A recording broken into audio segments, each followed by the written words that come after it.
Seja muito bem-vindo.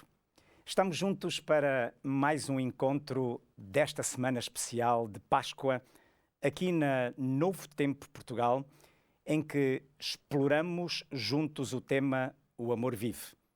E este grande amor vive e manifesta-se de muitas formas na nossa vida. Hoje vamos descobrir um amor que insiste e não desiste. Vários estudos comprovam a nossa natureza independente, ou seja, nós precisamos uns dos outros, mesmo quando aparentemente nós estamos numa situação melhor.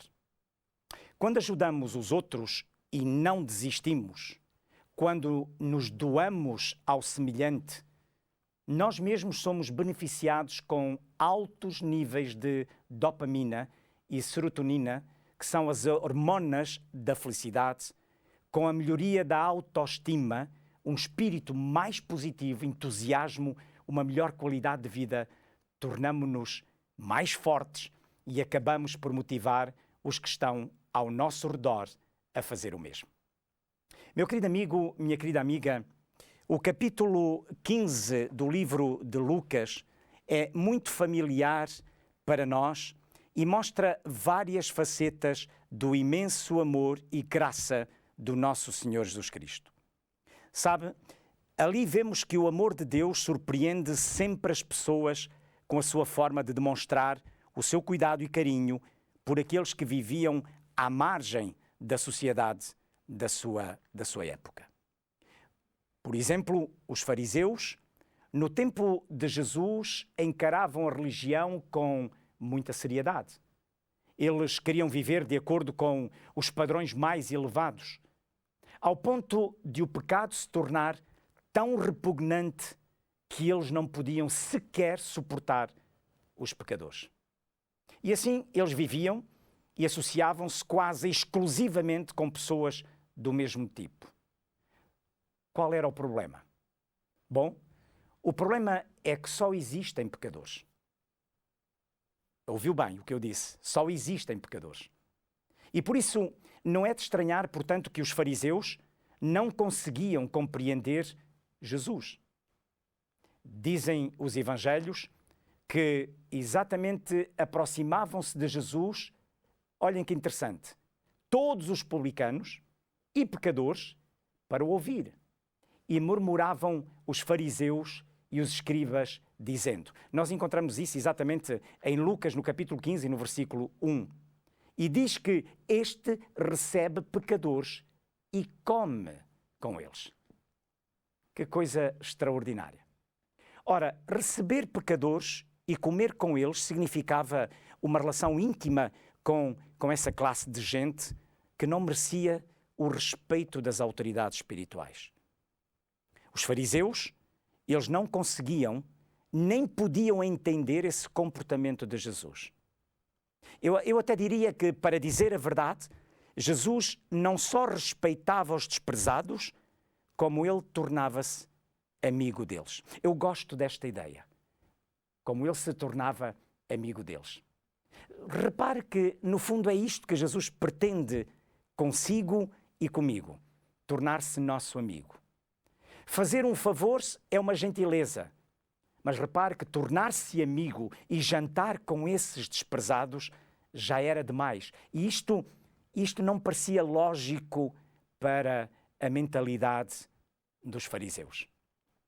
Assim, eu diria que no resto deste capítulo que nós encontramos, aqui neste Evangelho, Jesus responde a uma pergunta que muitas vezes nós não associamos ao tema principal. A pergunta é a seguinte: devem os cristãos ter uma relação íntima com os não cristãos? Meu querido amigo, minha querida amiga, será que devemos ter como amigos mais íntimos pessoas que não partilham dos mesmos valores de fé que nós temos? Pergunta interessante. Pergunta que merece a nossa reflexão. Esta é, portanto, uma pergunta muito prática e eu tenho a certeza que, portanto, está de acordo comigo. Por isso, pense nisto. Se olhar bem para a sua lista de amigos íntimos, e todos nós temos, com certeza, amigos íntimos, quantos deles não pertencem à sua família e não são da mesma fé que professa? Se não tiver nenhum, então talvez esteja ao lado dos fariseus. E porquê? Porque os fariseus não conseguiam compreender como alguém que era santo podia gostar tanto, mas tanto, de pecadores. Bom, Jesus é extraordinário porque ele mesmo vai responder a esta pergunta. E é interessante que no capítulo 15 de Lucas, nas 4 histórias que nós vamos agora olhar com mais detalhe, Jesus está a responder a essa questão. Venha comigo e vamos ver a primeira história. Na história da ovelha perdida, Jesus ele tem a particularidade de destacar, imagine, a alegria que existe em ajudar aqueles que estão perdidos. Tremendo. Vamos ler então esse texto fantástico que se encontra ali no livro de Lucas. É dito que então lhes propôs Jesus esta parábola. Qual dentre vós é o homem que, possuindo 100 ovelhas e perdendo uma delas, não deixa no deserto as 99 e vai em busca da que se perdeu até encontrá-la? Achando-a, põe-na sobre os ombros, cheio de júbilo. Este texto é brilhante. Lucas capítulo 15, versículo 3 até ao versículo 5. Para que a ovelha perdida fosse encontrada, repare bem, o bom pastor, Jesus, ele teve que deixar as outras 99. O que é que isto significa? O que é que isto significa para si e para mim? Bom, para ajudar os pecadores, nós temos de ir onde eles estão. E sabe, isto não é desculpa para sermos desonestos ou para sermos influenciados por eles nas suas práticas. Não, não é isso que se pretende. Nem é isso que Jesus quer também. Alguns passam muito pouco tempo associados a círculos onde existem pessoas não cristãs ou sem fé ou que nem querem saber de Deus. Então, a pergunta surge naturalmente, e com certeza que ela está na sua cabeça, como buscar a ovelha perdida dessa forma? Muitos gostamos de ir à igreja e pensamos que qualquer pessoa que for à igreja terá o privilégio da nossa amizade. Mas se realmente nos preocupamos com o próximo, então nós seremos como o bom pastor. Saímos à procura do que está perdido. Deixamos o nosso canto confortável. E repare que no final da história, quando o perdido é encontrado, diz que há júbilo, alegria, grande alegria mesmo. Nós vemos isso no versículo 5, quando é dito, achando-a, põe-na sobre os ombros. Que imagem incrível! Cheio de alegria, cheio de júbilo. A alegria do pastor é maior do que a alegria da ovelha. A alegria daquele que encontrou é maior do que a alegria daquele que foi encontrado. É fantástico este pensamento que nós vemos aqui neste texto bíblico. Raramente um coração será solitário se buscar outro coração solitário. E se no meu coração há um sentimento de solidão, um sentimento de vazio, então vá em busca do perdido, como o bom pastor fez. E ao encontrar alguém que estava perdido, será tão ou mais feliz do que quem foi realmente encontrado. Gostaria de o levar agora à segunda história. Sabem, esta é a história da moeda perdida agora. E aqui Jesus fala da felicidade de ajudar aquele que está perdido em casa. Perdido em casa? Mas será que na realidade existem pessoas que estão perdidas dentro de casa? Vamos ao texto. O texto diz, ou qual é a mulher que tendo 10 dracmas, se perder uma, não acende a candeia, varre a casa e a procura diligentemente até encontrá-la. E tendo achado, reúne as amigas e vizinhas, dizendo, alegrai-vos comigo porque achei a dracma que eu tinha perdido. Nós encontramos este texto em Lucas, no capítulo 15, agora no versículo 8 e 9, se quiser depois ler calmamente. Deixe-me dizer-lhe que a ovelha da primeira história, ela estava perdida algures no deserto. Mas é curioso que agora, nesta história, a moeda estava perdida em casa. Às vezes nós desistimos demasiado cedo daqueles que estão perdidos na nossa própria família. E nós sabemos que no contexto atual da sociedade, quantas famílias realmente se estão exatamente a desmoronar. Quantas pessoas estão perdidas dentro da sua própria família. Com falta de amor, com falta de um abraço, com falta de um beijo, com falta de um carinho. Quantas famílias não existem exatamente em Portugal e no mundo inteiro nesta circunstância? Por isso somos convidados a ser como esta mulher da história que Jesus contou. Quando perdeu algo em casa, esta mulher, deixem-me fazer aqui um parêntese, esta mulher, aliás, como todas as mulheres que têm esta dimensão incrível de ver mais além, de ser capaz de captar muito mais longe do que aquilo que está exatamente muito mais próximo, digamos, da maioria das pessoas. E esta mulher procurou. E procurou por quanto tempo? É interessante esta particularidade. Procurou, diz o texto, até encontrar. É assim. É assim uma mãe que realmente ama verdadeiramente. Procurou diligentemente até encontrar. Se tem o coração ferido porque alguém se perdeu na sua casa, meu querido amigo, minha querida amiga, um filho, um marido, uma esposa, não importa. É convidado ou é convidada a não desistir. Procure diligentemente até encontrar. Curioso.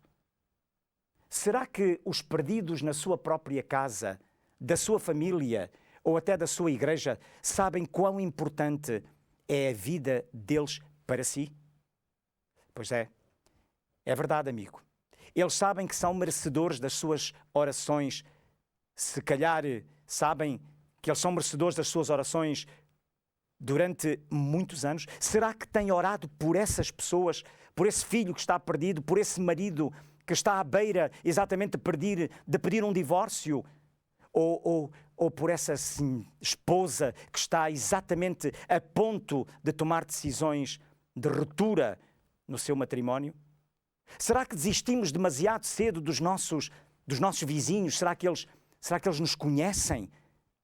Colegas de trabalho? Amigos? Ou até parentes? A mensagem é clara, meu amigo e minha amiga. Vamos procurar diligentemente por aqueles que estão perdidos na nossa própria esfera da vida. Se calhar esta é a nossa igreja, a nossa esfera de vida. E a nossa esfera de vida, se calhar, começa por aqueles que são a nossa família. E perceba, novamente no versículo 9, a mulher diz, acompanhem-me nesta leitura, alegrai-vos comigo, porque eu achei a dracma que eu tinha perdido. Que incrível! Ajudar os outros é motivo de grande alegria, primeiramente para si, meu amigo e minha amiga. Avancemos então para a terceira história. Jesus vai mais longe e diz ainda que Deus ama quem não merece ser amado. Bem, meu querido amigo, isto é qualquer coisa que ultrapassa a sua e a minha razão, a sua e a minha lógica. Esta é a bela história que eu quero trazer-vos de uma das mais belas histórias da Bíblia, que é a história do filho pródigo. E o texto diz o seguinte, e levantando-se, foi para seu pai. Vinha ele ainda longe, quando o pai o avistou, e cheio de compaixão dele, do seu filho, o pai correu, diz que o abraçou, diz que o beijou, e o filho disse-lhe, pai, pequei contra o céu e diante de ti, já não sou digno de ser chamado teu filho. Mas o pai disse aos seus servos, trazei depressa a melhor roupa, vestiu, pondo-lhe um anel no dedo e sandálias nos pés. Trazei também e matai o novilho cevado. Comamos, regozijemo-nos, porque este meu filho estava morto e reviveu, estava perdido e foi achado.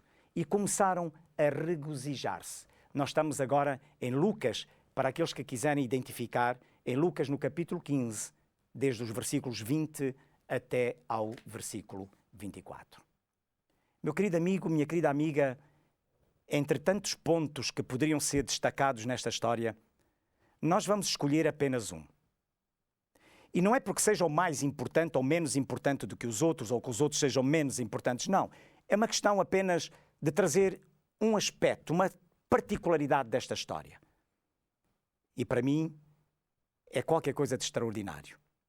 Deus aceita os pecadores como eles estão. Ouviu bem, meu amigo? É isso mesmo. Ouviu bem? É isto. Deus aceita os pecadores como eles estão. Não importa a situação em que o meu amigo se encontra. O pai aceitou o filho antes mesmo que este se limpasse. Sabe, vou parar aqui um bocadinho para dizer-lhe algo muito importante. Deus não está à espera que tu, na realidade, possas ir mudar de roupa. Deus não está à espera que tu possas ir a uma boutique comprar o teu melhor fato. Deus não está à espera que tu tomes primeiro banho, ou que cortes primeiro o teu cabelo, ou que preocupes em arranjar as tuas unhas. Não, não é isto. Esta não é a maior preocupação de Deus. A realidade desta terceira história é que Deus está à espera que tu venhas a Ele tal qual tu te encontras. É assim que Deus realmente quer receber-te. E Deus quer abraçar-te tal como tu estás e como tu és. Ninguém gostaria de tocá-lo nas condições em que se encontrava. Ninguém na sociedade. Aquele jovem, aquele filho. Mas o pai não estava apenas disposto a tocá-lo. Repare bem. Diz que o pai o abraçou.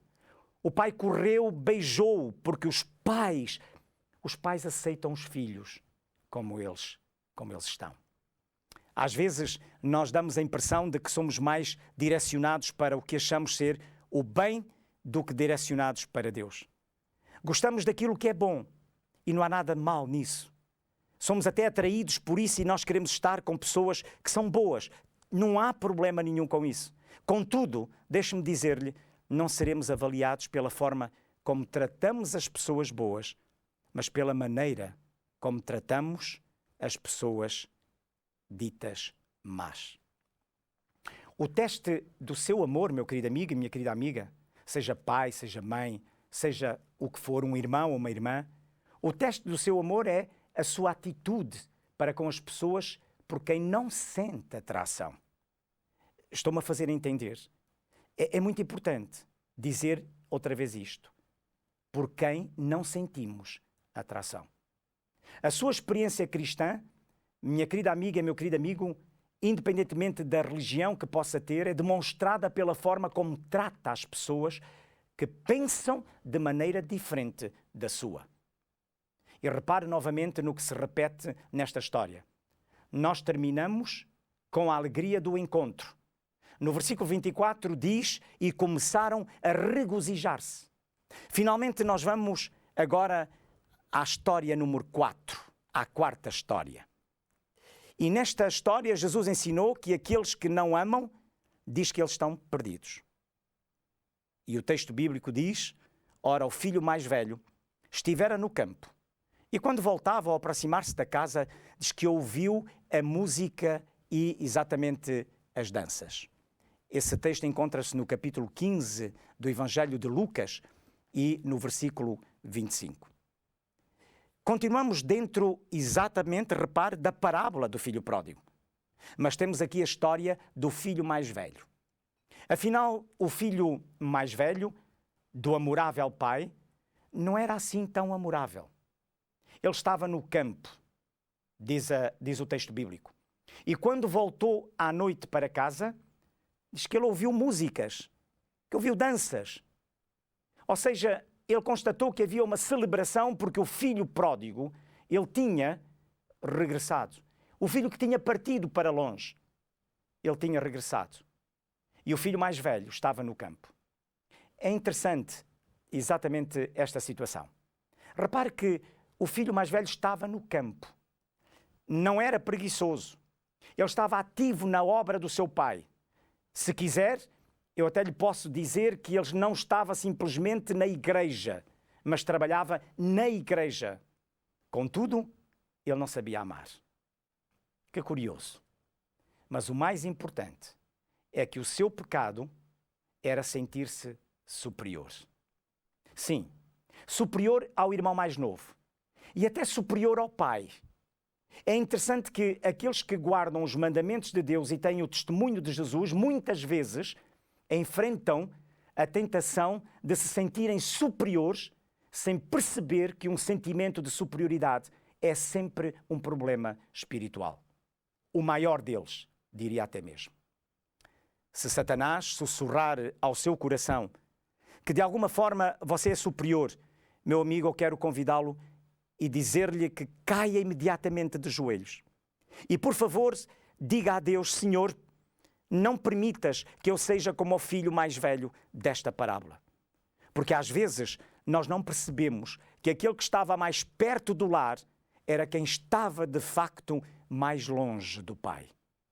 Enfim, devem os cristãos ser amigos próximos dos não cristãos? Bom, foi assim que Jesus respondeu aos seus acusadores. Nunca é certo amar o pecado, é verdade. Não é isso que Jesus propõe. Mas nunca é errado, meu querido amigo e minha querida amiga, nunca é errado amar os pecadores. E eu e você somos pecadores. Portanto, o cristianismo verdadeiro é aquele que acontece quando nós odiamos verdadeiramente o pecado e amamos verdadeiramente os pecadores. Quero contar-lhe uma história. Permitam-me agora partilhar consigo uma experiência real. Certa vez, eu tive o privilégio de conhecer alguém que, enfim, ele frequentava uma determinada igreja. Esse alguém, um dia, eu, enfim, cruzei-me com ele, tive o privilégio de o conhecer, tive o privilégio de conversar com ele. E a determinada altura da sua vida, ele, enfim, passou por momentos muito difíceis, longe do pai, como este filho pródigo. E houve uma ocasião em que eu, entrando num café, eu vi aquele jovem sentado ao balcão daquele café. E, na realidade, ele estava com uma grande caneca de cerveja em cima do balcão. Ele era um jovem cristão. Mas, por algum momento dado da sua vida, ele foi, como este filho pródigo, ele decidiu sair da casa do pai. Decidiu ir por caminhos e viver experiências que até então ele não tinha vivido. Quando eu me aproximei, eu sentei-me ao seu lado. Claro que tu podes imaginar, meu querido amigo, minha querida amiga, o desconforto provável que aquele jovem sentiu por ter alguém que, na realidade, gostava muito dele, o amava. E provavelmente no seu coração e no seu espírito, o que ele mais desejaria ou desejava era esconder aquele momento da pessoa por quem ele tinha consideração. Eu sentei-me ao seu lado. Eu pus-lhe o meu braço por cima e eu vi o desconforto dele. Mas no desconforto dele, quando eu constatei o seu desconforto, eu vi que alguma coisa não estaria bem. Que aquilo que realmente estava a acontecer naquele momento, que aquela cerveja estava a esconder alguma coisa mais que estaria por trás. E ao colocar-lhe o braço por cima, eu disse-lhe: amigo, vou-lhe chamar António, e disse-lhe: António, não te preocupes. Não é realmente a cerveja que tu estás a beber, a quantidade de cerveja que tu estás a beber, que é a minha maior preocupação. É certo que não é saudável, com certeza, mas essa não é a minha maior preocupação. António, diz-me, o que é que esta cerveja está a esconder? E sabes, meu querido amigo, minha querida amiga, aquele jovem desatou em lágrimas naquele momento. As lágrimas escorriam pela sua face. E ele, numa humildade incrível, ele olhou para mim e disse: Júlio, eu estou exatamente num processo de divórcio. E eu olhei para ele e eu disse-lhe: António, nada é impossível para Deus. Para Deus não há casos perdidos. Para Deus não há casos impossíveis. Porque Deus é amor. O amor é uma pessoa. E realmente em Deus, querido António, tu podes, em primeiro lugar, podes ter o privilégio de te reencontrares contigo próprio, como aquele filho pródigo, meu querido amigo e minha querida amiga, se reencontrou com ele. E ao reencontrar-se com ele, ele reencontrou-se com o Pai. E eu disse-lhe: António, tens este privilégio de voltares ao teu Pai e à casa do teu Pai. Dizer-te que o final desta história foi brilhante. Não só o António regressou à casa do Pai como ao Pai, como a sua esposa o fez também. E hoje eles são um lar extraordinariamente felizes, onde habita o amor maior que é Jesus. Deus quer que ame o próximo. Seja o seu filho, o seu marido, a sua esposa, o seu vizinho, que ajude a carregar a sua carga e o traga de volta ao lar, que é a casa do Pai.